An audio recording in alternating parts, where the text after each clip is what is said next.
julho de 1944, um mês depois do dia D. O destino da Europa está por um fio. Os aliados estão lutando para chegar à Alemanha vindos do leste e do oeste e através das ruas das antigas cidades da Itália. No coração da zona de combate, um oficial britânico faz uma das descobertas mais estranhas da Segunda Guerra Mundial. Eu ouvi um rumor de que tinha um tesouro escondido aqui. Isso é verdade? Quase 300 obras de arte de valor incalculável escondidas dentro de um castelo medieval. Obras de arte insubstituíveis dos maiores pintores da história, bem na linha de fogo. Quem as colocou lá? E por quê? E como elas sobreviveram? Bem o tipo de história que amamos. Estamos caçando a verdade por trás de alguns dos casos mais bizarros da história. Os mistérios da Segunda Guerra Mundial. Eu sou um historiador. Busco pistas nos arquivos do passado. Cada uma dessas é uma obra-prima renascentista. Eu sou um explorador urbano. Procuro o real no que parece ser irreal e sigo meus palpites aonde quer que eles me levem. É escuro, é úmido, é cheio de mofo. Tem um mofo branco crescendo em todos esses tijolos aqui. Isso está para ficar muito, muito estranho. Estamos pesquisando por trás das descobertas mais misteriosas da Segunda Guerra Mundial e revelando como algumas das maiores obras de arte do mundo escaparam das mãos sórdidas de Hitler.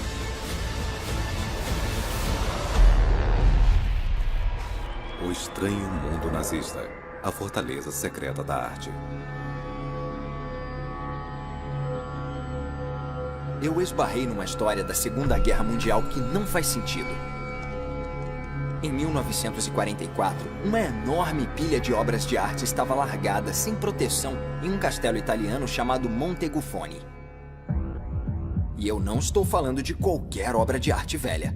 Elas eram verdadeiras obras-primas, alguns dos maiores tesouros da civilização ocidental, como a Primavera de Botticelli, reconhecida como uma das maiores pinturas da Renascença italiana. Se você quisesse comprar ela hoje, ia te custar 1,1 bilhão de dólares. E a Adoração dos Magos de Ghirlandaio, que vale 300 milhões de dólares. Mais de 1 bilhão de dólares em obras de arte insubstituíveis. E essas são só duas entre as quase 300 obras de arte guardadas em Monteguffone. Castelo Monteguffone, Itália. Na verdade, se você acreditar nessa história, centenas de obras-primas medievais, renascentistas e barrocas que valem vários bilhões de dólares e cuja perda seria uma catástrofe para a civilização ocidental, estavam jogadas e sem nenhuma proteção em um castelo no meio da guerra mais devastadora da história da humanidade. Sam e eu estamos na Itália para dar uma olhada. É incrível que ele ainda esteja aqui, porque em julho de 44, isso aqui era uma terrível linha de frente de combate. Os alemães estavam no norte da Itália. Os aliados estavam forçando eles de volta ao máximo possível. O fronte estava se movendo e as lindas construções antigas estavam sob constante ameaça. Esse aqui parece completamente intocada. Será que foi sorte? A gente devia ir lá e falar com os donos. Quem sabe eles contam pra gente. Que jardim maravilhoso. Será que tem alguém? Aham, olha lá. Bem-vindos a Monteguffone. Muito obrigado, eu sou o Sam. Muito prazer. Ele é o RJ. Muito prazer. Giovanna Romanelli, proprietária do castelo. Eu tô um pouco curioso sobre um período histórico, a Segunda Guerra Mundial. Eu ouvi um rumor de que tinha um tesouro em arte escondido aqui. Isso é verdade? É verdade. A maioria nessas salas que estão à nossa volta. Aham. Legal, hein? Nossa, que beleza. Essa é a galeria. As obras de arte estavam espalhadas nessa sala e também em muitas outras do castelo. É óbvio que isso não era um museu, era uma casa. Era só um lugar onde as obras de arte estavam guardadas nas paredes, colocadas no chão. Estava um pouco bagunçado. Se importa se a gente der uma olhada? À vontade.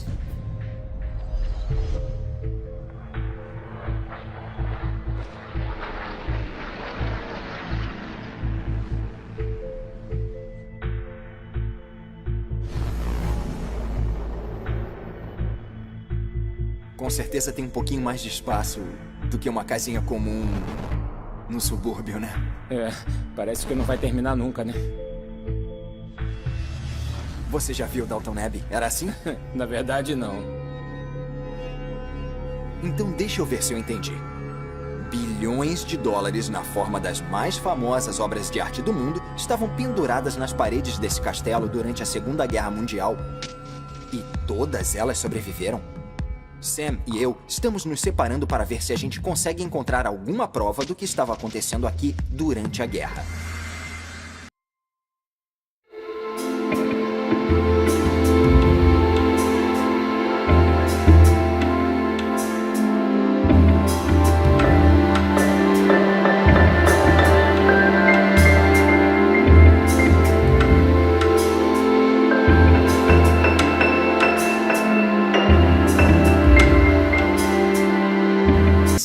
Pessoas procuraram abrigo no porão de Montegufone e nas adegas. Cara, eles deviam estar desesperados para ficar aqui. Tá bom, eu tô bem aqui nas adegas debaixo do castelo Montegufone. E isso aqui é um espaço impressionante, mas também é opressivo, é escuro, é úmido, é cheio de mofo. Tem um mofo branco crescendo em todos esses tijolos aqui. E olha isso, esse é um lugar meio sinistro e muito sombrio. Tinham centenas de refugiados que se escondiam aqui embaixo. E ninguém notou que tinham quase 300 das maiores obras de arte já criadas penduradas nessas paredes? E por que tinha tanta gente se escondendo aqui embaixo, afinal? Como é que essa pacífica zona rural virou uma zona de combate? Quando a Segunda Guerra Mundial começou, a Itália tinha seu próprio líder fascista, Benito Mussolini. Um aliado de Hitler que sonhava em construir seu próprio Império Romano, na aba dos nazistas. O grande plano dele era ocupar a África do Norte, enquanto os alemães estavam ocupados na Europa. Mas as coisas não deram certo. Os aliados venceram na África e invadiram a Itália em 1943. Conforme eles seguiam do sul do país, o apoio de Mussolini acabou. O rei italiano arrancou ele do poder e os alemães o colocaram como responsável por um estado fantoche no norte da Itália, bem longe das forças aliadas. Mas em 1944, os aliados libertaram Roma e começaram a seguir para o norte. Os alemães fugiram conforme os aliados avançavam, deixando caos e morte por onde passavam. E em julho de 1944, as linhas de batalha estavam em Montegufone. Uma época muito ruim para guardar bilhões de dólares em obras de arte insubstituíveis nesse castelo. É como se ninguém se importasse com isso. Eu não entendo. Isso aqui é praticamente um castelo cinematográfico do interior, no meio de uma área que produz vinho. Quando você tem um mistério envolvendo arte, o melhor lugar para procurar nem fica tão longe. Então eu tenho uma ideia de onde a gente deve ir. Logo depois dessas lindas colinas toscanas, está a cidade que deu ao mundo mais obras de arte do que qualquer outro lugar. E que também inspirou uma louca obsessão, um sonho maníaco de vingança contra o mundo das artes. Florença, Itália. Um passeio pelas ruas de Florença nos leva de volta aos gloriosos dias da Itália renascentista. Essa cidade possui quase um terço das mais importantes obras de arte do mundo, a apenas 20 quilômetros de Montegufone. você sabe que não é uma coincidência isso ter acontecido tão perto de Florença. Cara, a cidade parece um museu onde alguém pegou as obras de arte e espalhou por todo canto. Eu concordo, com certeza faz sentido que a incrível cidade de Florença tenha sido a primeira coisa que passou na cabeça de um dos mais famosos artistas ruins da história. Ele nasceu e foi criado em uma cidade operária e sem graça na Áustria. Com 18 anos, ele sonhava em se tornar um grande artista e se inscreveu para estudar na Academia de Belas Artes de Viena, onde suas obras foram declaradas medíocres e sua inscrição foi rejeitada. Amargo e com raiva, seus sonhos se despedaçaram e ele, com o tempo, encontrou uma nova carreira na política. 26 anos depois de ser rejeitado na escola de arte, Adolf Hitler tinha se tornado um dos homens mais poderosos do mundo. E ele queria vingança do mundo das artes que o tinha rejeitado. Em 1938, Benito Mussolini o convidou para visitar Florença, uma visita que despertou um sonho louco. Hitler decidiu construir um enorme museu em Linz, na Áustria, sua cidade natal, e o envolver com 36 quilômetros de galerias, uma casa de ópera, bibliotecas e o seu próprio mausoléu. Tudo deveria ficar pronto em 1950, quando Linz se tornaria a Florença da nova Europa nazista. Ele queria criar uma espécie de versão nazista dela, uma cidade dedicada à arte, e seu plano era encher o lugar de arte nazista que ele penduraria ao lado das mais incríveis obras de arte que o mundo já tinha visto. Nos anos da Segunda Guerra Mundial, Hitler mandou estudiosos de arte alemães ao exterior catalogar as coleções de arte dos outros países, para que ele soubesse exatamente onde ia roubar o que ele queria quando seu exército conquistasse a Europa. E na Áustria e na Alemanha, ele confiscou as coleções de arte judaicas para seu mega-museu, que deveria ser o maior museu de arte do mundo. Acho que a gente precisa explorar isso. Temos que pesquisar essa paixão por arte roubada que o Hitler tinha. Estima-se que durante os seus 12 anos no poder, os nazistas roubaram cerca de 650 mil obras de arte, de museus e de colecionadores particulares. Hitler precisaria de uma operação em escala industrial para conseguir isso.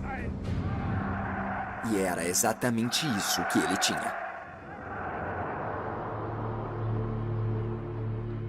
Uma força-tarefa dedicada a roubar tesouros por toda a Europa. Opa, esse cara parece sério. O nome dele era Alfred Rosenberg. E em 1940, Hitler deu a ele o trabalho de purificar a arte e a cultura alemãs. E o autorizou a recolher obras-primas dos lugares conquistados da Europa.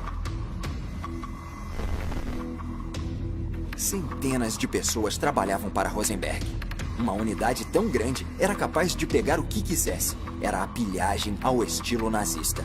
Eles catalogavam tudo cuidadosamente e mandavam fotos para Hitler do que tinha sido roubado. E ele dizia quais eram as obras-primas que iriam para o seu museu. E se você acha isso ruim, o que acontecia com a arte que Hitler não gostava era muito pior. Foi uma limpeza ético-cultural. Hitler queria destruir toda a arte que ele considerava degenerada. Ele até organizou uma exibição em 1937 para poder humilhar essa arte.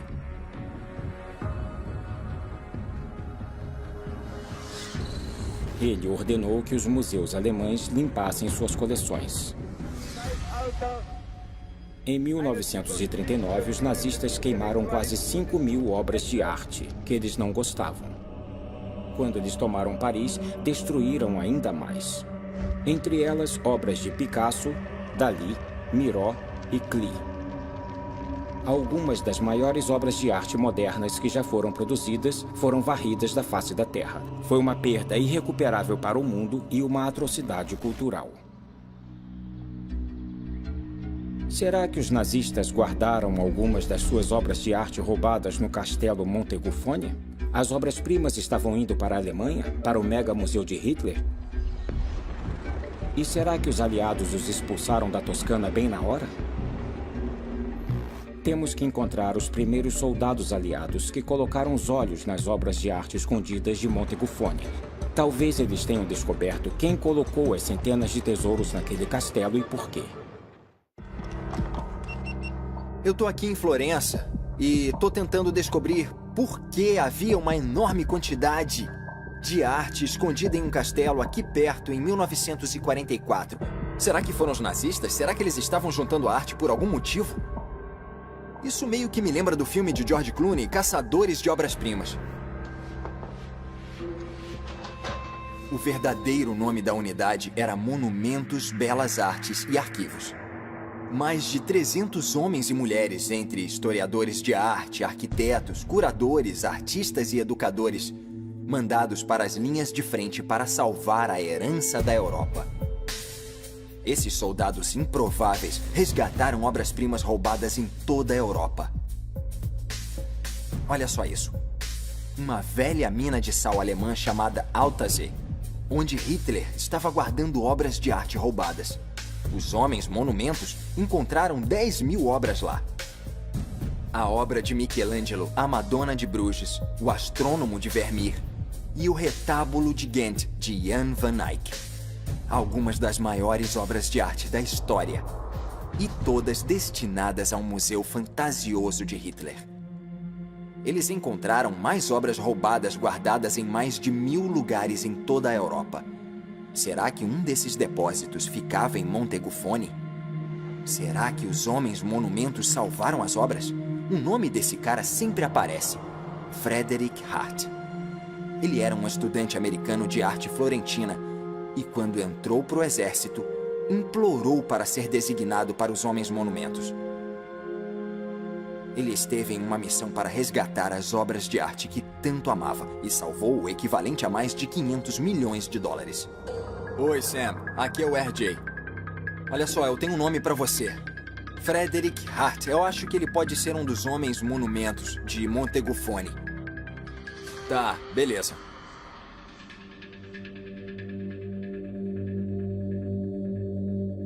Eu vim ao Arquivo Nacional em Londres para ver se descubro alguma coisa sobre Frederick Hart. Se ele descobriu as obras de arte guardadas em Montegufoni, talvez ele tenha escrito alguma coisa que possa dar uma pista sobre o que toda aquela arte estava fazendo lá, para começo de conversa. Olha, esse é o relatório de Frederick. Foi feito em agosto de 44. E ele era o responsável por todas as obras de arte depositadas em toda a Florença.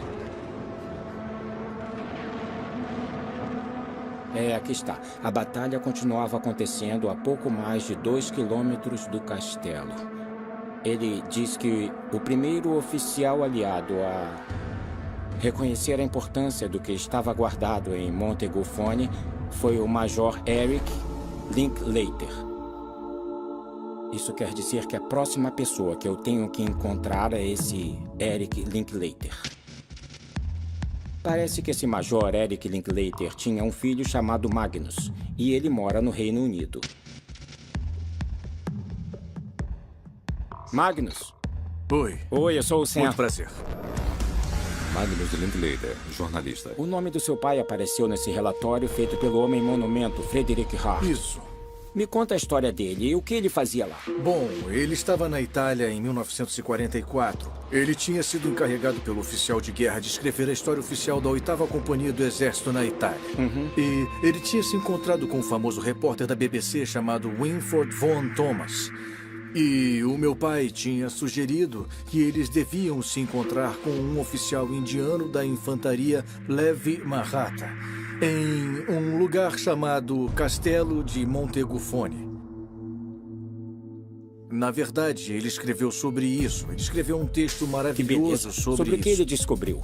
Acho melhor eu ler isso pra você, porque desse jeito fica melhor descrever a coisa toda. Eu adoraria isso. Von Thomas foi explorar as outras salas. E o rosto dele estava rosa e tenso de animação quando ele reapareceu. A casa inteira está cheia de quadros, ele disse. Do nada, eu ouvi um monte de vozes, um grito de felicidade de Von Thomas gritando: Botticelli, como se ele fosse um caçador que acabou de ver a sua presa. Eu corri para ver o que eles tinham encontrado e parei bem diante da Primavera. O quadro mais famoso da Renascença. Magnus me contou que seu pai ficou tão animado por estar sozinho com a obra de Botticelli que ficou na ponta dos pés e beijou a deusa Vênus. Aí ele voltou para a realidade e lembrou que estava no meio de uma guerra. Acho que ele sabia muito bem que aqueles quadros estavam em perigo. Em julho de 1944, Montecufone estava na linha de fogo dos alemães e dos bombardeios dos aliados. Não tinha como aquelas obras de arte serem retiradas dali no meio do combate. Então, o meu pai e o Von Thomas convenceram o coronel no comando do batalhão indiano na Índia a colocar guardas armados nas salas para garantir que ninguém entrasse. Magnus me disse que, como agradecimento por eles terem guardado a arte de Montecufone, seu pai presenteou os soldados indianos com uma lembrancinha, o livro de hóspedes do castelo. Um livro que hoje está no quartel-general do regimento, em Karnataka, na Índia. O livro de hóspedes de Montecufone da época da guerra pode nos contar mais alguma coisa que nos ajude a resolver esse mistério. Mas como vamos colocar nossas mãos em um livro que está em uma base militar indiana a 7.000 quilômetros? Em julho de 43, os aliados estavam lutando para ir para o norte da Sicília. Mussolini tinha saído do poder e os italianos assinaram um armistício. Hitler retalhou lançando uma operação para ocupar a Itália. Mais tarde, naquele ano, tropas nazistas tomaram o controle de Florença. E seus incomparáveis tesouros estavam finalmente nas mãos de Hitler, como as maiores joias do seu futuro mega-museu. Os maiores tesouros da civilização ocidental agora estavam em grande perigo. Soldados alemães roubaram mais de 600 obras de arte valiosíssimas da cidade para o seu Führer. As obras em Montecufone também foram removidas das galerias florentinas, mas nunca foram além de 20 quilômetros de Florença, onde o oficial britânico Eric Linklater as encontrou em julho de 44, mais de um ano depois dos nazistas terem ocupado Florença. Isso não faz sentido. Se elas tinham sido roubadas pelos nazistas, por que não foram enviadas para a Alemanha? Nós temos que encontrar o livro de visitas que foi dado ao batalhão indiano que estava no castelo em 1944. Esse livro pode nos dizer quem estava no castelo durante a guerra e talvez nos dê o nome da pessoa ou pessoas que levaram as obras para lá. Eu conheço um cara na Índia que já me ajudou antes. Eu pedi para ele falar com o exército indiano e ver se alguém sabe sobre o livro. Oi, RJ. Oi, Manny, beleza? O que você descobriu? Você encontrou alguma coisa? Eu falei com um monte de oficiais do Regimento de Infantaria Leve de Maratha, tanto os da ativa quanto os aposentados. E eles me disseram que o livro de visitantes fica no refeitório do Regimento Central da Infantaria Leve de Maratha, em Belguam, Karnataka. Ele tem a assinatura de um monte de pessoas importantes da história. Pessoas como Karl Marx, Stalin, Lawrence. O Major Eric Linklater escreveu uma nota na primeira página. E eu vou ler para você. E vou ler agora. Aqui diz: oficiais presentes servindo com o 1º Batalhão Leve Maratha, no dia 30 de julho de 1944, no dia em que esse livro, de propriedade do falecido Sir George Sitwell, foi presenteado como um troféu ao batalhão pelo Major Eric Linklater. Bingo! Sir George Sitwell. Ele é a próxima pista. Oi, RJ. Oi, Sam. E aí? Eu tenho mais um nome pra você. Procura por um Sir George Sitwell. Parece que ele era o dono de Montecufone antes da guerra. Tá bom. Legal, beleza. George Sitwell tem um tataraneto chamado William, e ele concordou em me receber na casa dele. Oi, William. Oi, tudo bem? Que bom que veio. William Sitwell, escritor. Como é que a sua família se tornou dona de um castelo perto de Florença? Bom, essa é uma boa pergunta. Na verdade, eu tenho uma foto aqui que eu separei para você. Dá para ver a torre do castelo. Diz a história que Sir George Sitwell, que era um grande excêntrico, estava viajando entre Florença e Siena e que ele adorava a Itália. E aí o carro dele quebrou, mas acontece que o carro dele quebrou bem perto de Monte Gufone. E aí, o motorista dele disse, olha, tem um castelo bem grande aqui, podemos ir lá pedir ajuda. Mas acontece que o lugar estava à venda e Sir George decidiu comprar. Sir George comprou o castelo em 1909, mas logo ficou doente e voltou para o Reino Unido.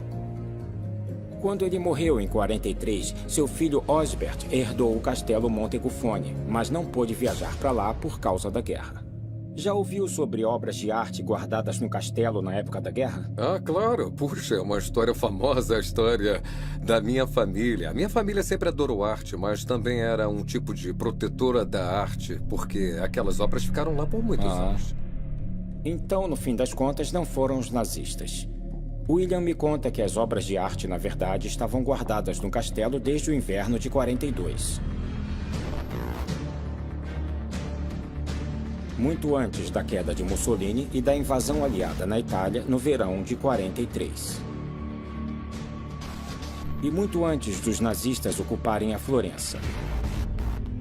E elas foram colocadas lá pelas pessoas que tomavam conta delas.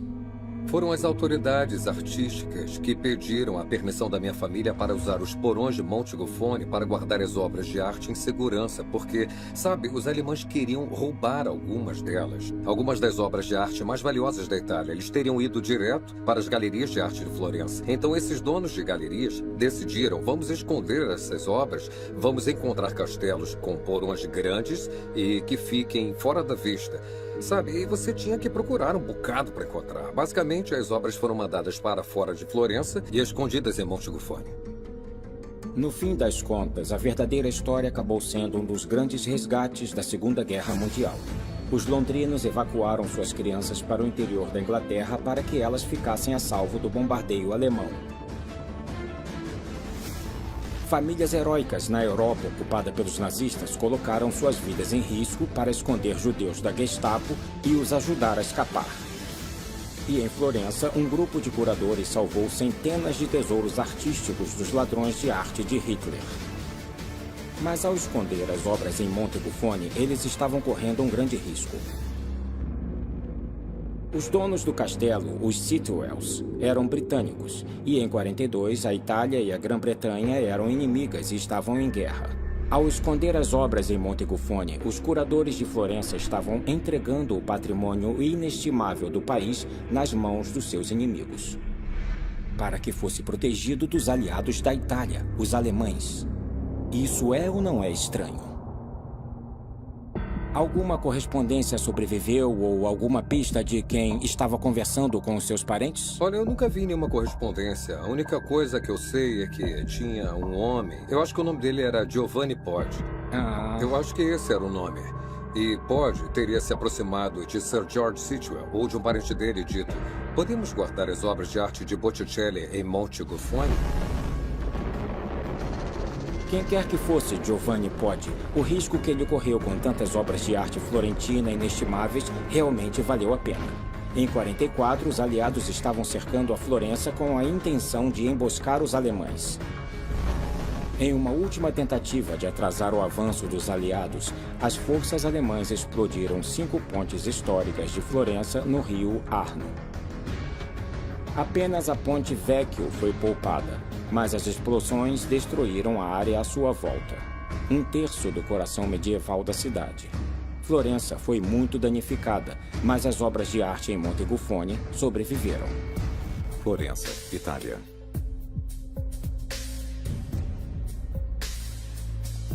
Bom, Giovanni Poggi era o superintendente de galerias e monumentos de Florença. Ele sabia que a destruição da guerra estava chegando e ele tinha que fazer alguma coisa. Ainda em 41, ele começou a procurar no interior do país em busca de lugares onde pudesse esconder as obras de arte, castelos, monastérios, fortes, palácios. Em 42, os italianos sabiam que as coisas não estavam bem. Então, entre 42 e 43, com tudo preparado, eles começaram a levar tudo para fora. Havia centenas de obras de arte por toda a Itália. Ele foi corajoso. Você tem que pensar que se eles fossem pegos, teriam questionado suas motivações, a sua lealdade e até pensado que estavam roubando. Isso foi um risco. Graças a Giovanni Podi, as pinturas foram escondidas em Monte Gufoni. Mas Monte Gufoni não era guardado. E a cada semana a guerra se aproximava mais. Soldados armados estavam vagando pelo interior. Eles podiam facilmente ter destruído ou roubado as obras de arte de Monte Gufoni. Por que isso não aconteceu? Quem estava protegendo as pinturas no castelo? Bom, eu encontrei um site que pode ajudar. Olha só, é esse cara aqui, nascido e criado em Monte Gufoni. Andrea Pestelli. Ele deve saber alguma coisa. Temos que falar com ele. Está na hora de voltar a Monte Gufoni.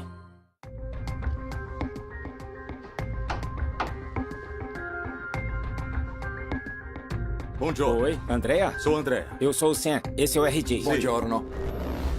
Andrea Pecelli, historiador. Qual é a conexão da sua família com Monte Gufoni? A minha família tem um laço muito forte com o Castelo Monte Gufoni. Nós vivemos aqui há 4 gerações, há mais de um século. Em particular, também temos uma ligação muito forte com a família Sitwell. Esse é o Guido Masti. Guido Masti. É óbvio que é um uniforme da Primeira Guerra Mundial. Meu avô. A 2ª geração dos Masti que nasceu no castelo. Andrea explicou que Sir George Sitwell, o dono britânico e excêntrico de Monte Gufoni, contratou Guido como seu motorista particular. Guido se tornou o administrador do castelo e continuou depois que os Sitwells partiram no começo da guerra. E em novembro de 1942, carregamentos de arte incríveis começaram a aparecer na porta. E Guido aceitou cada um deles. Aqui temos o Ghirlandaio, a Adoração dos Magos, Botticelli, outro Botticelli. São obras-primas renascentistas. E olha só isso, a primavera tá bem aqui. É parte das obras. Aqui tem 15 de 300 que chegaram ao longo da semana. Eles continuaram entregando os quadros. Todos os relatórios estão assinados pelo meu avô como consignante. E pelo supervisor das galerias, Giovanni Podi. Isso é um recibo. Eu recebi milhões e milhões de dólares em obras de arte inestimáveis.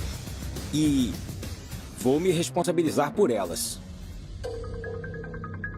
E assim, em uma semana, Guido Masti passou de zelador de um castelo deserto para guardião de algumas das maiores obras de arte do mundo em uma zona de guerra. Quando as pinturas chegaram aqui, como foi que Guido soube o que fazer com elas ou onde as colocar? Guido pensou que as salas que acomodariam melhor as pinturas eram as que ficavam no térreo, porque elas têm janelas e portas muito grandes. Os tetos são muito altos. É uma construção maravilhosa. Os porões de Monte Gufoni eram mais seguros contra os bombardeios, mas o mofo e a umidade podiam estragar as obras. E muitas das obras-primas eram simplesmente grandes demais para o porão. E como eram as pinturas? As pinturas eram muito grandes, com 3 ou 4 metros, então precisavam de muito espaço.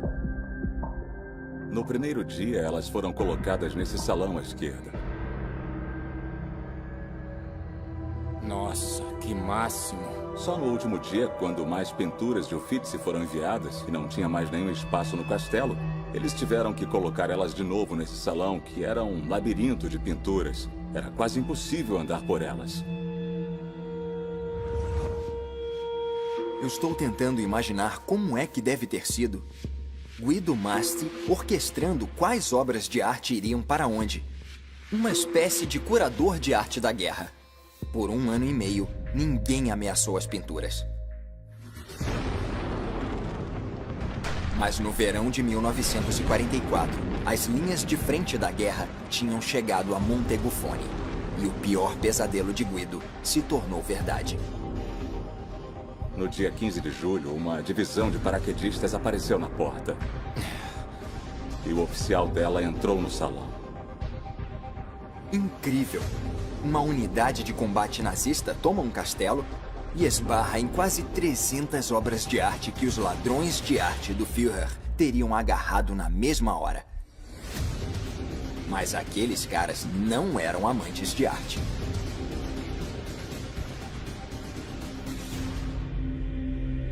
Andrea contou pra gente que o comandante ficou tão incomodado com as pinturas no caminho dele que um dia ele exigiu o inimaginável.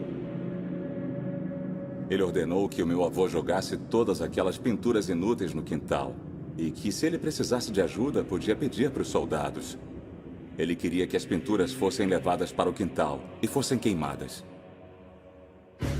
E foi assim que o mundo chegou tão perto de perder a primavera de Botticelli, a adoração dos magos de Ghirlandaio e dúzias de outras obras-primas.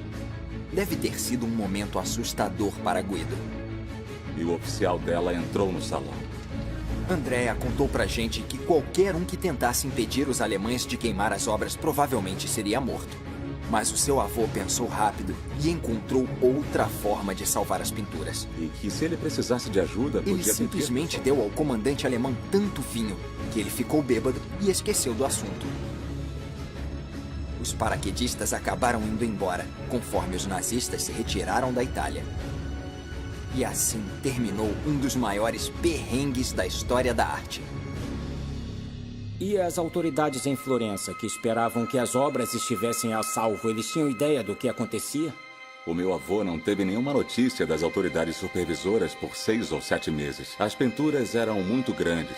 Isso aconteceu até 20 de julho de 1944, quando outra surpresa apareceu. Um dia, um cavalheiro apareceu com uma carta de apresentação assinada pelo professor Pod, dizendo que esse senhor tinha autorização para recolher as pinturas do castelo. Acredito que estamos chegando ao lugar certo. O cavalheiro era Cesare Fassola. Acho que isso é mais uma pista, né? Cesare Fassola. Um novo nome e uma enorme pista. Qualquer homem que tivesse um documento desses também podia ter a chave para essa história. Ele pode ser a peça final desse quebra-cabeça.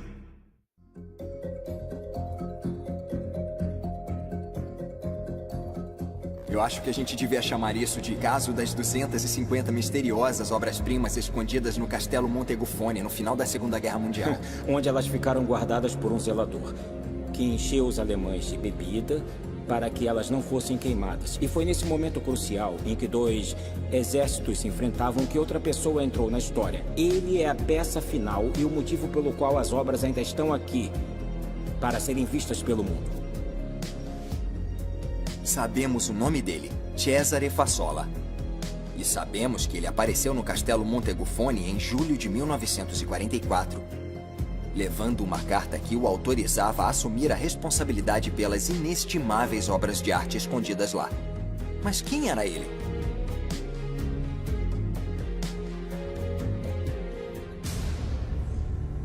Para conseguir essa resposta, viemos até a Galeria Uffizi de Florença. Há séculos, o lar de algumas das maiores obras-primas da Renascença italiana. E uma das mais importantes instituições de arte do mundo. Cláudio de Benedetto, diretor da biblioteca. Cesare Fassola era só um historiador da arte. Um curador e estava encarregado aqui na Galeria Uffizi. Ele trabalhava aqui. Em 1942, era ele que tinha que tomar decisões agonizantes sobre quais obras seriam evacuadas e quais seriam deixadas para trás. Deve ter sido o pior pesadelo para um historiador de arte. Ter que salvar algumas e deixar outras para serem roubadas ou até destruídas. A lista de obras de arte crescia aos milhares.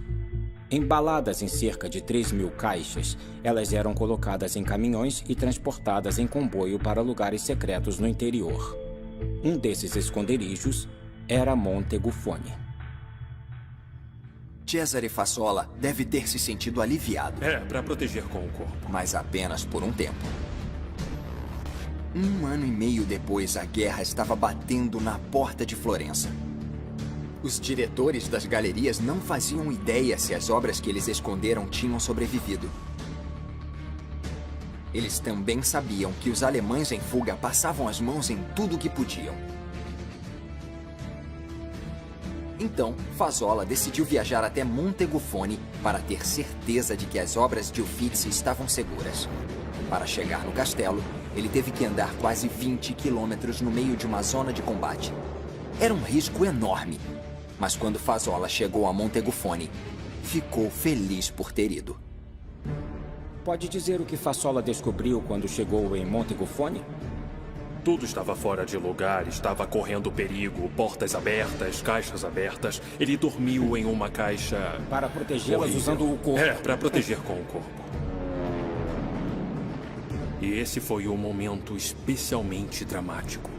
Montegufoni ficava na frente de batalha, e então as tropas alemãs estavam no norte e os aliados estavam no sul. E isso acabou criando um grande perigo para tudo em Montegufoni e na área de Montegufoni também. Por 5 dias, Fazola viveu um medo constante pela segurança das pinturas. No dia 30 de julho de 44, o major Eric Linklater, o correspondente da BBC, Winford Vaughan Thomas, e um capitão da infantaria leve bateram na porta do castelo. E Fazola ficou emocionado ao saber que todos eles eram amantes da arte. Eles convidaram o general Harold Alexander, comandante-chefe das forças aliadas na Itália, para ir ao castelo ver a coleção. Fazola sabia que finalmente sua aposta tinha valido a pena e que suas amadas obras-primas iriam sobreviver.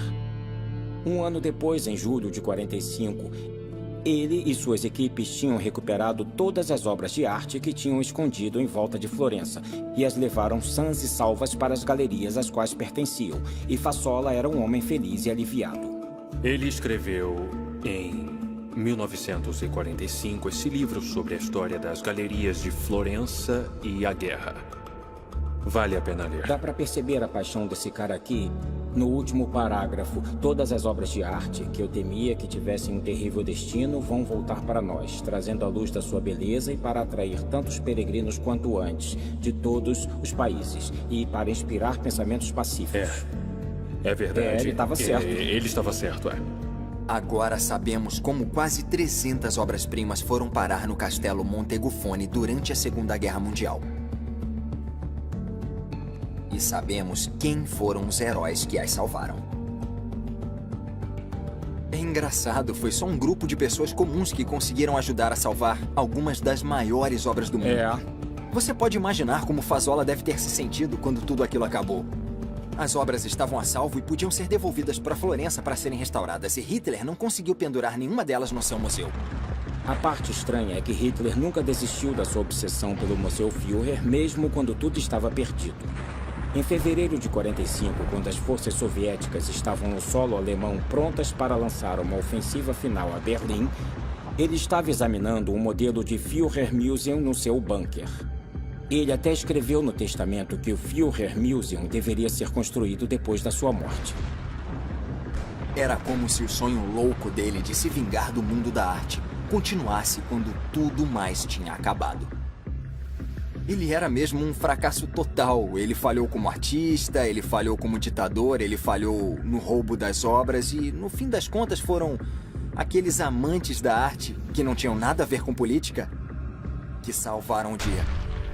Isso não entrou para os livros de história com as batalhas que venceram a Segunda Guerra Mundial, mas salvar os tesouros de Montegufoni ainda assim foi uma grande vitória dos aliados. Uma vitória conquistada por heróis italianos desconhecidos que salvaram algumas das criações artísticas mais incríveis da Europa dos planos monstruosos de Hitler.